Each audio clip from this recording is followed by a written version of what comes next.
پاکستان کے دورے پر آئے ایرانی وزیر داخلہ اسکندر مومنی کی وزیر اعظم شہباز شریف سے ملاقات ہوئی۔ وزیر اعظم کا خلیج میں حالیہ کشیدگی پر گہری تشویش کا اظہار، تمام فریقین پر زور دیا کہ وہ تحمل کا مظاہرہ کریں، ایسے اقدامات سے گریز کریں جو خطے میں مزید عدم استحکام کا باعث بن سکتے ہیں۔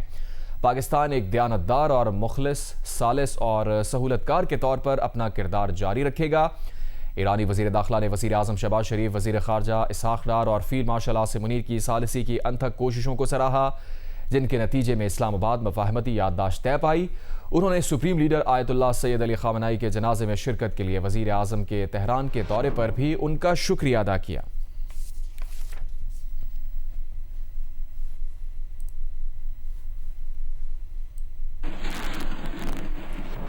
ایران کے وزیر داخلہ اسکندر مومنی نے چیف آف آرمی اسٹاف اور chief of defence forces field marshal Asim Munir سے ملاقات کی۔ ملاقات میں باہمی دلچسپی کے امور، علاقائی اور دو طرفہ سیکیورٹی صورتحال اور مؤثر سرحدی انتظام سے متعلق معاملات پر تفصیلی تبادلہ خیال کیا۔ ISPR کے مطابق GHQ راولپنڈی میں ایران کے وزیر داخلہ اسکندر مومنی نے فیلڈ مارشل عاصم منیر سے ملاقات کی۔ دوران ملاقات ایرانی وزیر داخلہ نے خطے میں کشیدگی کم کرنے، حالات کو معمول پر لانے اور امن کے فروغ کے لیے پاکستان کی مسلسل کوششوں اور اہم سفارتی کردار کو سراہا۔ ملاقات کے اختتام پر فریقین نے علاقائی سلامتی، مؤثر تعاون اور باہمی خوشحالی کے فروغ کے لیے قریبی رابطوں اور مشترکہ تعاون کے طریقہ کار کو مزید مضبوط بنانے کے عزم کا اعادہ کیا۔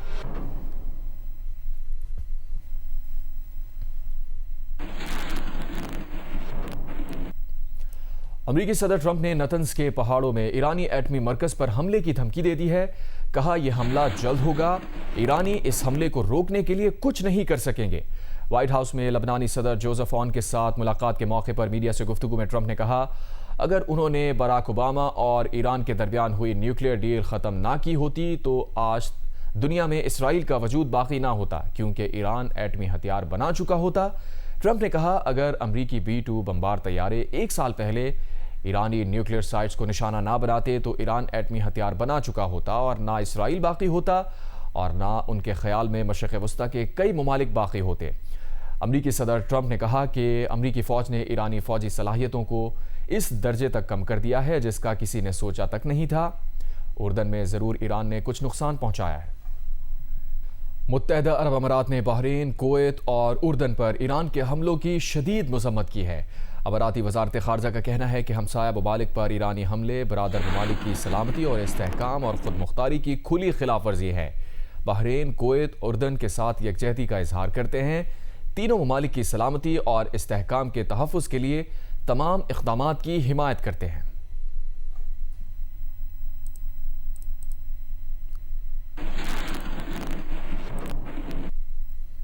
برطانوی وزیر اعظم ایران پر حملوں کے لیے امریکہ کو برطانوی فوجی اڈے استعمال کرنے کی اجازت دے دی۔ بلومبرگ کا دعویٰ سامنے آیا ہے۔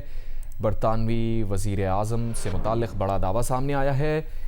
ایران پر حملوں کے لیے امریکہ کو برطانوی فوجی اڈے استعمال کرنے کی انہوں نے اجازت دے دی ہے۔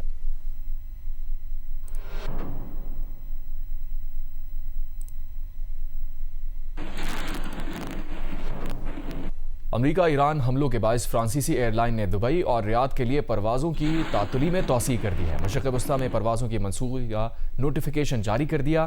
ایئر فرانس کے مطابق سعودی دارالحکومت ریاض آنے جانے والی پروازیں 24 جولائی تک معطل رہیں گی۔ دبئی کے لیے پروازوں کی معطلی 27 جولائی تک برقرار رہے گی اور لبنان میں بیروت کے لیے پروازوں کی معطلی میں 2 اگست تک توسیع کر دی گئی ہے۔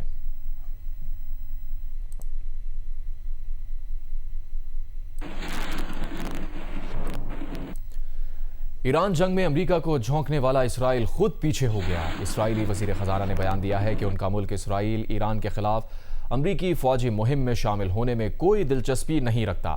ایک انٹرویو میں ان کا مزید کہنا تھا کہ امریکہ اور ایران کے درمیان جاری یہ تنازع تہران پر مسلسل معاشی دباؤ بڑھا رہا ہے جو کہ اسرائیل کے مفاد میں ہے۔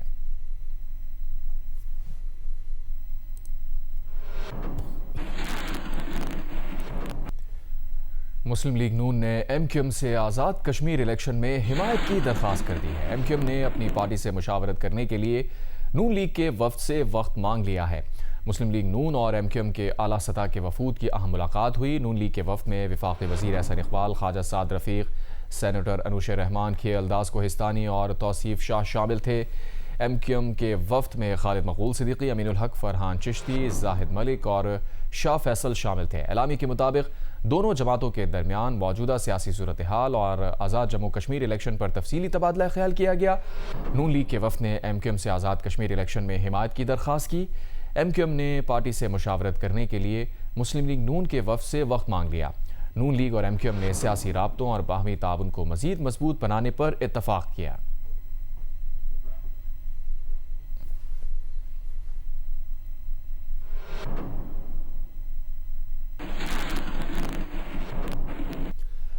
لاہور ہائی کورٹ نے قرار دیا ہے کہ صرف خلا کی ڈگری دائر کرنے سے بیوی کا حق مہر خود کار طور پر ختم نہیں ہوتا۔ شوہر کا ظلم ثابت ہونے پر بیوی حق مہر کی حقدار ہوگی۔ عدالت نے شوہر کی درخواست مسترد کرتے ہوئے ٹرائل کورٹ کا بیوی کو حق مہر دینے کا فیصلہ برقرار رکھا۔ وقاص اوان کی رپورٹ۔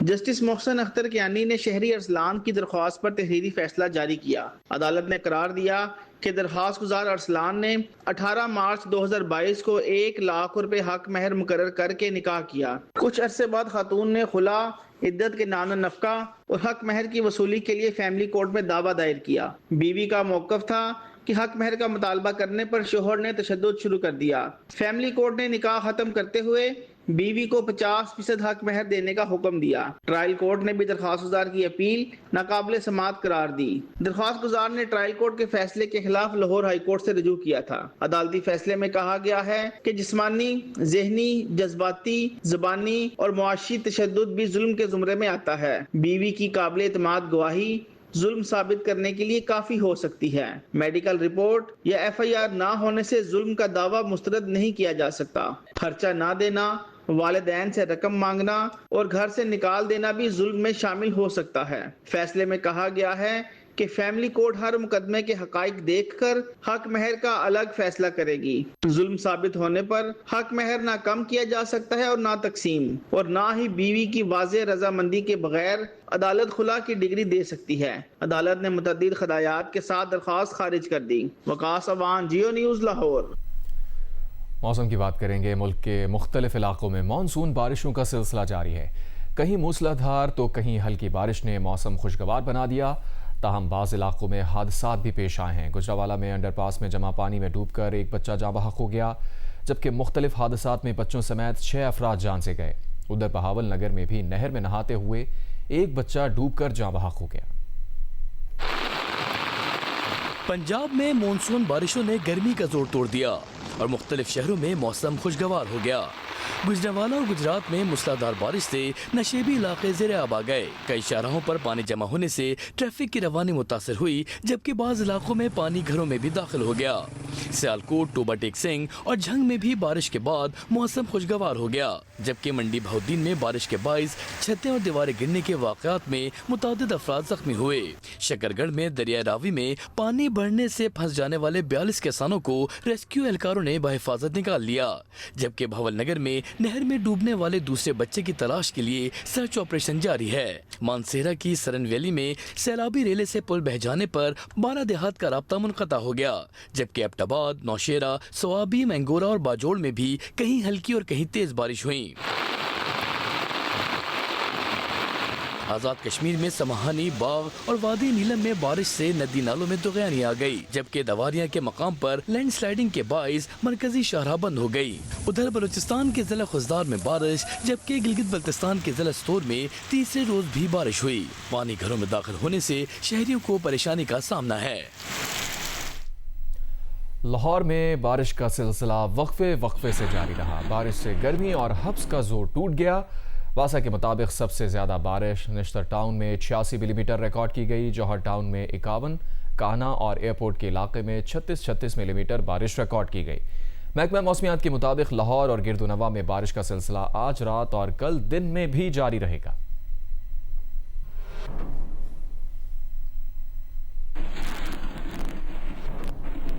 موسلادھار بارش نے راولپنڈی کے نواحی علاقے دوچھا ڈیم کے قریب تباہی مچا دی۔ برساتی نالہ بپھر کر آبادی میں داخل ہو گیا۔ بروالا اور خانپور کے دیہات پانی میں ڈوب گئے۔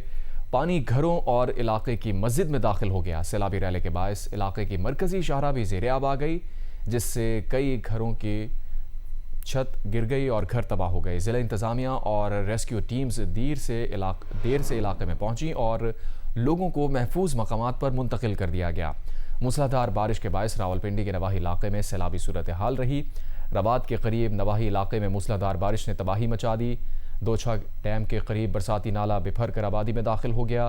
بروالا اور خانپور گاؤں کے بیشتر علاقے زیر آب آ گئے۔ برساتی نالے کا پانی مسجد اور گھروں میں داخل ہو گیا۔ سیلابی ریلے سے بروالا اور خانپور کی مرکزی شاہراہ بھی زیر آب آ گئی۔ سیلابی ریلے سے کئی گھر گر کر تباہ ہو گئے۔ ضلع انتظامیہ اور ریسکیو کی کوئی امدادی ٹیم بر وقت علاقے میں نہ پہنچ سکی۔ علاقہ مکینوں کے مطابق دوچھا ڈیم کے قریب متعدد گاڑیوں میں سیلابی صورتحال ہے۔ علاقے کی مسجد مکمل طور پر پانی میں ڈوب گئی ہے۔ کئی دیہات بھی پانی میں ڈوبے ہوئے ہیں۔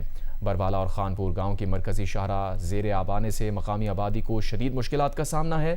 ترجمان ضلع انتظامیہ کے مطابق ریسکیو ٹیمز نے علاقے میں پہنچ کر لوگوں کو محفوظ مقامات پر منتقل کر دیا ہے۔ متاثرہ علاقے میں ریسکیو اور ریلیف آپریشن جاری ہے۔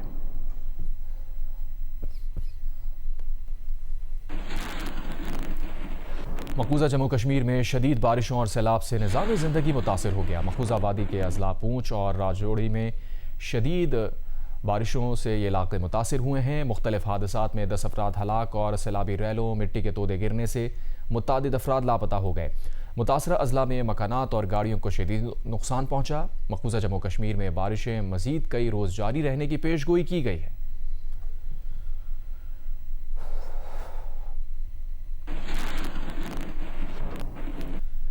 آگے بڑھتے ہیں۔ حیدرآباد میں گیس کی اعلانیہ اور غیر اعلانیہ لوڈ شیڈنگ نے شہریوں بالخصوص خواتین کی مشکلات میں اضافہ کر دیا ہے۔ ضلع انتظامیہ کی ناقص حکمت عملی کے باعث متبادل ایندھن LPG نہ صرف عام آدمی کی دسترس سے باہر ہے بلکہ مہنگے داموں فروخت بھی کی جا رہی ہے۔ حامد شیخ کی رپورٹ۔ حیدرآباد کے مختلف علاقوں میں گزشتہ کئی ماہ سے گیس کا بحران شدت اختیار کر گیا ہے۔ شہر اور لطیف آباد کے مختلف علاقوں میں اعلانیہ اور غیر اعلانیہ گیس کی لوڈ شیڈنگ معمول بن چکی ہے۔ صبح ہو شام یا پھر رات گیس کی فراہمی اور لوڈ شیڈنگ کا کوئی شیڈول نہیں۔ گھریلو خواتین کا مزید کہنا تھا کہ ناشتے اور رات کے کھانے کی تیاری میں شدید مشکلات کا سامنا کرنا پڑ رہا ہے کہ نہ روٹی پکا سکتے ہیں، نہ کھانا بنا سکتے ہیں، نہ مطلب کہیں جا سکتے ہیں، نہ آ سکتے ہیں۔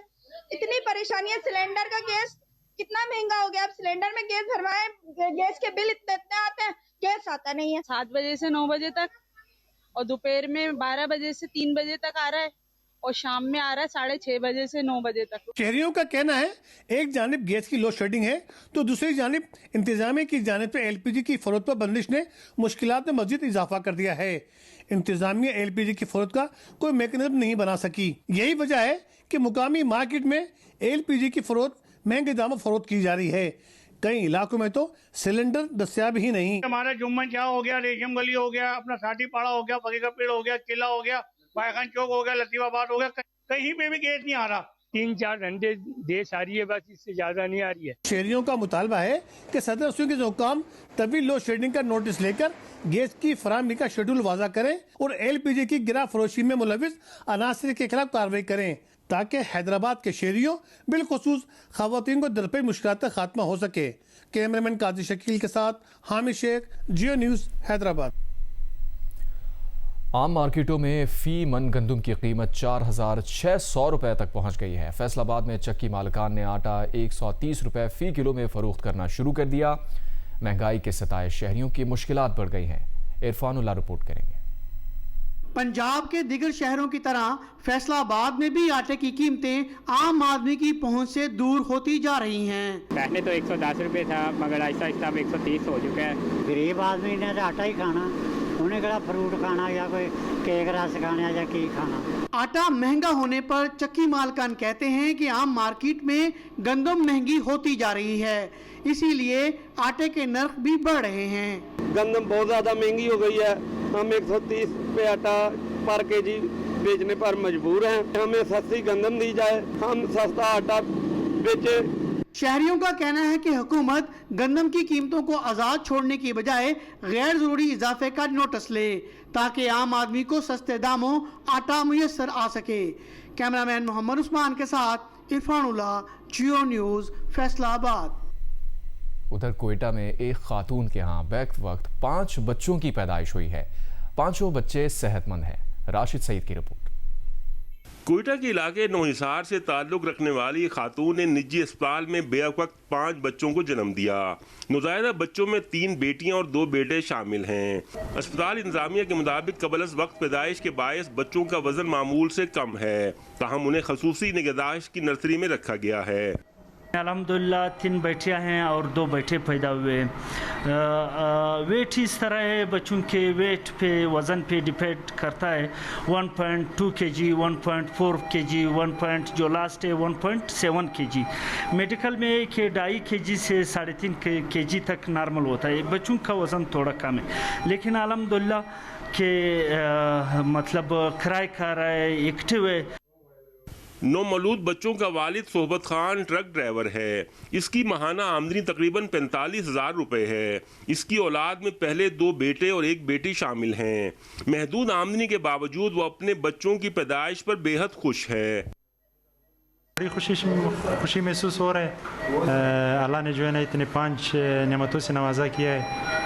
خوشی تو بڑی خوشی ہے، حالانکہ بندے کو 1 دیتے ہیں وہ بھی اتنے خوش ہوتے ہیں، اللہ نے مجھے 5 دیے تو یہ تو بڑی خوشی ہے۔ صحبت خان بیک وقت 5 بچوں کی پیدائش پر بے حد خوش ہے، تاہم نجی اسپتال میں زچگی، آپریشن اور علاج کی مد میں 3 لاکھ روپے سے زائد کے اخراجات نے اسے شدید مالی مشکلات سے دوچار کر دیا ہے، لیکن وہ پر امید ہے کہ اللہ تعالیٰ اپنی قدرت سے ان کے لیے آسانیاں اور بہتر رزق ضرور پیدا فرمائے گا۔ کیمرامین فیاض احمد کے ساتھ راشد سعید، جیو نیوز، کوئٹہ۔ کراچی کے علاقے منگو پیر سے 2.5 سالہ بچے اذان علی خان کے اغوا میں ملوث 3 ملزمان کو گرفتار کر لیا گیا۔ دانیال سید کی رپورٹ۔ کہتے ہیں دشمن کے مقابلے میں دوست کے لیے نقصان پہنچانا آسان ہے۔ 18 جولائی کو کراچی کی ایک نجی ہاؤسنگ سوسائٹی سے اغوا ہونے والے 2.5 سال کے اذان کی کہانی بھی یہی نکلی۔ پولیس نے دستیاب شواہد کے ساتھ تفتیش آگے بڑھائی تو انکشاف ہوا کہ مرکزی ملزم کوئی اور نہیں، مغوی بچے کے والد کا دوست احتشام ہے۔ اس نے مال بنانے کے لیے اپنے برادر نسبتی وہاب اور دوست افتخار کو بھی ساتھ ملایا۔ مرکزی ملزم احتشام نے واردات سے قبل کئی روز علاقے کی ریکی کی، جعلی نمبر پلیٹ تیار کروائی اور 3 مرتبہ سوسائٹی جا کر موقع کا جائزہ لیا۔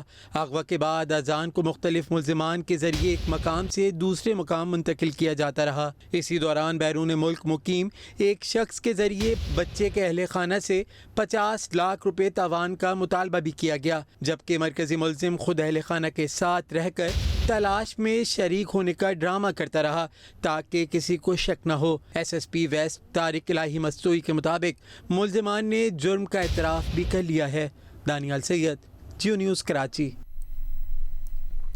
Director national cyber crime investigation agency Lahore Ali Waseem نے انکشاف کیا ہے کہ NCCIA نے فراڈ کرنے والے ایک ایسے منظم بین الاقوامی سائبر گینگ کے منظم ارکان کو گرفتار کیا ہے جو سفارت خانوں کے نام پر جعل سازی کے ذریعے پاکستانی شہریوں کو لوٹ رہا تھا۔ اس سلسلے میں مزید گرفتاریاں بھی متوقع ہیں۔ اعظم ملک کی رپورٹ۔ ڈائریکٹر NCCIA علی وسیم نے لاہور میں پریس کانفرنس کرتے ہوئے بتایا کہ یہ گروہ 2019 سے سرگرم تھا اور جرمنی، سعودی عرب اور سنگاپور وغیرہ کے سفارت خانوں کے نام پر جعلی Google business profiles, fishing e mails, جعلی ویب سائٹس اور واٹس ایپ نمبرز کے ذریعے شہریوں کو لوٹ رہا تھا۔ ملزموں نے سفارت خانوں کے فون نمبرز ڈائیورٹ کر رکھے تھے جس کے باعث متاثرین کی کالز براہ راست ان تک پہنچ جاتی تھیں۔ ملزمان جدید ٹیکنالوجی کے ذریعے سفارت خانے کے نمبروں کو اپنے نمبروں کے ساتھ منسلک کیا ہوا تھا، وہاں پہ ڈائیورشن لگوا کے جو کالز ان سفارت خانوں کو جانی تھی وہ ان کی ٹیلی فون نمبرز پہ موصول ہوتی تھیں۔ اسی طریقے سے انہوں نے سفارت خانوں سے ملتی جلتی ویب سائٹس بنائی ہوئی تھی جس پہ اپنے واٹس ایپ نمبر انسٹال کیے ہوئے تھے، جس کے ذریعے لوگوں کا استحصال کیا جاتا تھا اور فیک سفارت خانے کے اہلکار بن کے ان کے ساتھ فراڈ میں کیا جاتا تھا۔ علی وسیم نے واضح کیا کہ اس فراڈ میں کسی سفارت خانے کا عملہ ملوث نہیں، بلکہ ملزموں نے جدید ٹیکنالوجی کے ذریعے پورا جعلی نظام قائم کیا ہوا تھا۔ ملزموں نے مختلف زبانیں جاننے والے افراد کی خدمات بھی حاصل کر رکھی تھیں۔ تحقیقات کے دوران تائیکون 2 نامی مشتبہ ایپ کا بھی سراغ ملا جو ٹیلی گرام کے ذریعے فروخت کی جاتی تھی اور اس کے خریدار امریکہ، جاپان، چین، سنگاپور، مشرق وسطی اور افریقی ممالک تک موجود تھے۔ ایک ہم نے جو گینگ پکڑا ہے ٹائیکون 2FA، جو ایپ بنا کے جو پاکستانیوں کا اور مختلف بین الاقوامی شہریوں کا جو استحصال کرتے تھے، جس کے ذریعے ان کا موبائل فون ہیک ہو جاتا تھا، لیپ ٹاپ ہیک ہو جاتا تھا۔ ایک بڑی امپورٹنٹ ایپ ہے یہ جو پوری دنیا میں آلموسٹ بین ہے۔